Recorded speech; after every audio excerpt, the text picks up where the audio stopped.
Hello दोस्तों, तो मैं आज आपको बता रहा हूँ बायोलॉजी। बायोलॉजी एक्चुअल में है क्या, बहुत ही बेसिक चीज़ बताऊँगा। बहुत ही बेसिक चीज़।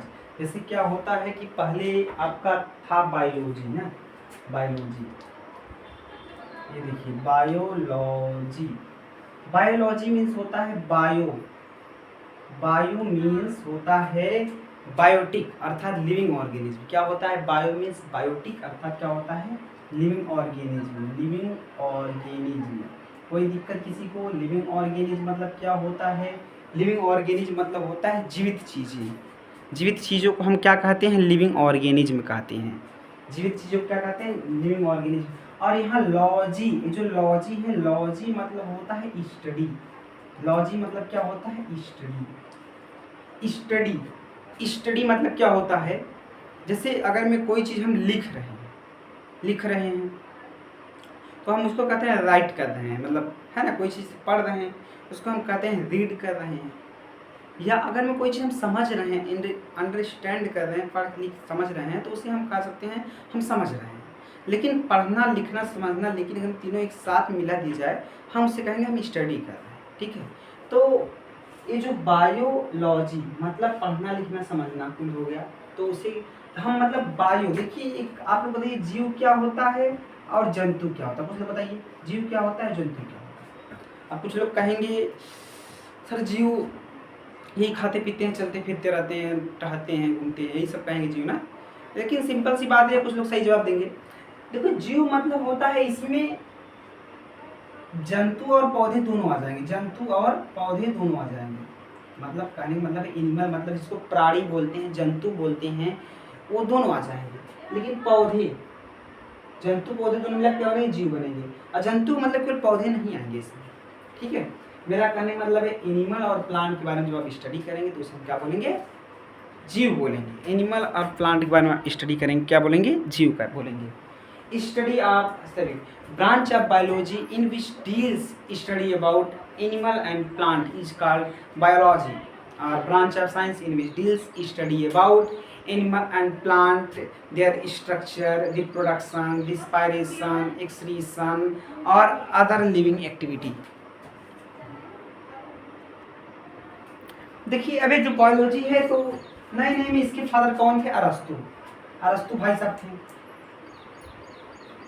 कौन थे? अरस्तु। ठीक है भैया, जब अरस्तु थे तो ठीक है, लेकिन कुछ लोग का मानना है, पहले के साइंटिस्ट लोग केवल मतलब कि जीवधारियों को, केवल किसको मानते थे? जीवधारियों को ही जीव मानते थे, पौधों को जीव नहीं मानते थे। जीवधारियों को ही जीव मानते थे, लेकिन पौधों को क्या करते थे? जीव नहीं मानते थे। वो सोचते थे कि जीव केवल वही जंतु हैं। जीव क्या है? जंतु ही जीव हैं। तो जीव विज्ञान बायोलॉजी था। लेकिन एक साइंटिस्ट आते हैं जगदीश चंद्र बसु। कौन? जगदीश चंद्र बसु।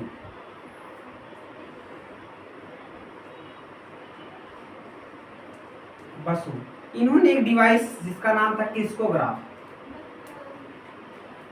क्रिस्कोग्राफ, यह डिवाइस लेकर के, क्रिस्कोग्राफ डिवाइस लेकर के क्या किया? मतलब ऐसा रिसर्च वगैरह किया, पौधों के बिहेवियर का अध्ययन किया, एक्सक्रीशन का अध्ययन किया, रिस्पायरेशन का अध्ययन किया, आदि चीजों का अध्ययन किया।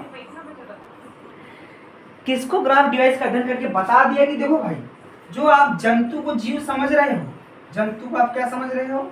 जीव समझ रहे हो ना, तो ऐसे भैया पौधों को भी आप जीव समझो, पौधों को जीव समझो। समझ पा रहे बात ना? उसी दिन से आपको बायोलॉजी को दो पार्ट में बांटा गया। ठीक है, एक आपका जूलॉजी, स्टडी अबाउट एनिमल और प्राणी विज्ञान और जंतु विज्ञान, और बॉटनी, जूलॉजी और बॉटनी। जूलॉजी बोलते हैं इसको, जूलॉजी एंड बॉटनी, जंतुओं का अध्ययन या प्राणियों का अध्ययन, और वनस्पतियों या पेड़ पौधों का अध्ययन।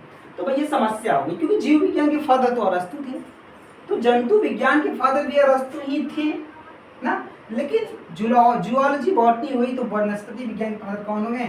थियोफ्रैक्टस हो गए। कौन हो गए? थियोफ्रैक्टस हो गए। और इधर जूलॉजी के कौन थे? अरस्तु थे। इतनी बात क्लियर हुई।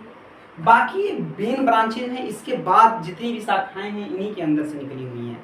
जैसे आपका इसके अंदर से शाखाएं माइक्रोबायोलॉजी, सूक्ष्म जीवाणु विज्ञान, वायरोलॉजी विषाणु विज्ञान, बैक्टीरियोलॉजी जीवाणु विज्ञान, एंटमोलॉजी कीट विज्ञान, वर्टिब्रेट जियोलॉजी कशेरुकी विज्ञान, इनवर्टिब्रेट जियोलॉजी अकशेरुकी विज्ञान।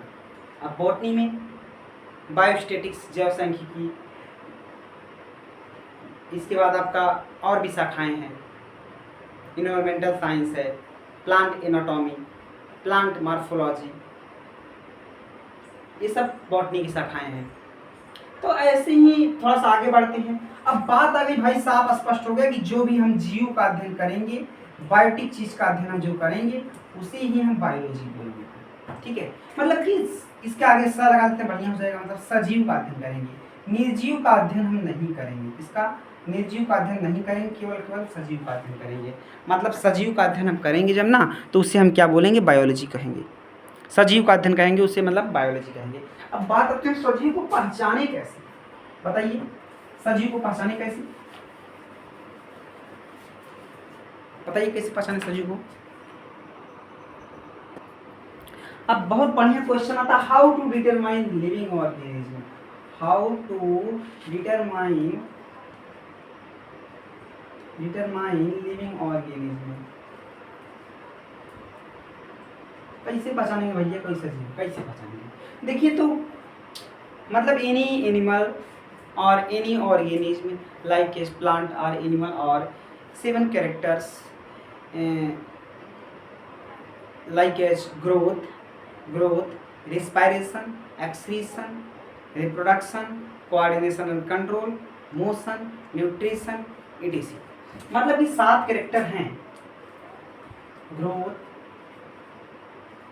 न्यूट्रिशन, रिस्पायरेशन,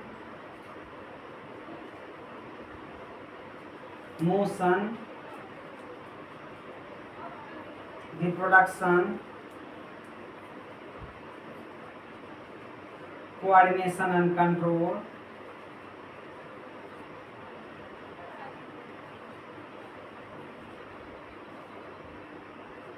सातवां आप लोग बता दीजिए, growth, nutrition, respiration, motion, reproduction and excretion.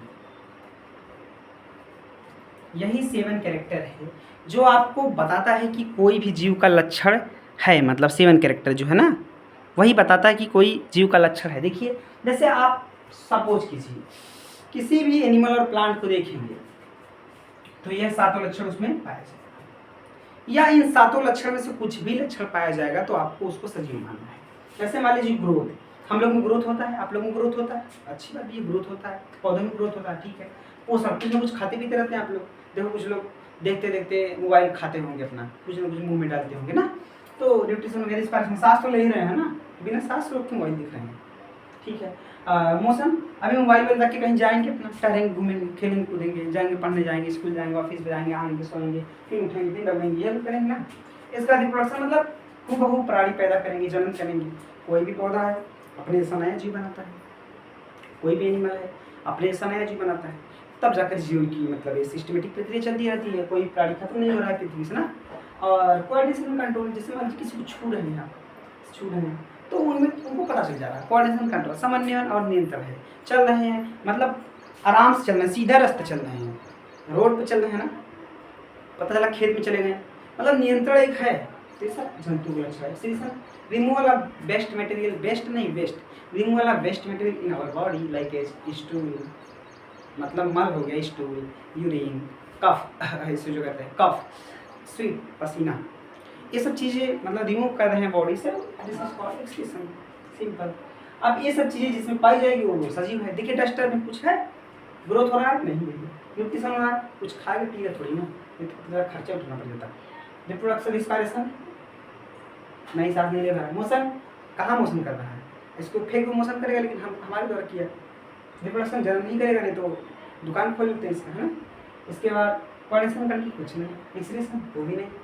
मतलब आप कहेंगे क्वेश्चन करेंगे सर पंखा तो मोशन करता है भैया, जीव है, लेकिन नहीं, इलेक्ट्रिक द्वारा चल रहा है, बाइक इलेक्ट्रिक द्वारा चल रहा है, ट्रेन इलेक्ट्रिक द्वारा चल रहा है। तो मतलब समझ में आ गया होगा कि ये 7 चीज़ें जिस पे रहेगी वही आपका बायोटिक चीज़ें माना जाएगा। कौन सी चीज़ माना जाएगा भैया, बायोटिक चीज़ें उसी को माना जाएगा, अन्यथा बायोटिक चीज़ें नहीं माना जाएगा, ठीक है।